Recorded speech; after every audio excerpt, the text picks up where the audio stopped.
Good vibes mga paps. Ito, bili tayo ng tinapay and soft drinks para sa merienda natin dahil katatapos lang ng streak natin 11 hanggang 2 p.m.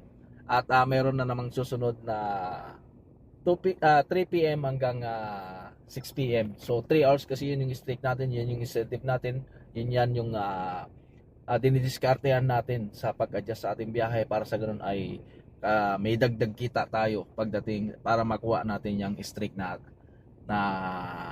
yan, no? Yan yung pinaka-incentive natin. So, yun mga paps, sa mga baguhan, sa mga kasama natin yan na mga TNVS drivers at lalo na sa mga Grab driver, aralin nyo yung mga streak na para niyan at para may dagdag kita kayo at yung yan yung nagiging incentive kasi natin.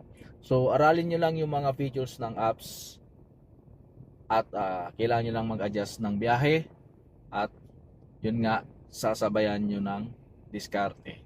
So, yun yung pinakapayo ko sa inyo mga paps at para sa ganun ay yung may maiuwi tayong dagdag na kita. So, yun lamang. Ingat tayo lagi sa biyahe and God bless everyone.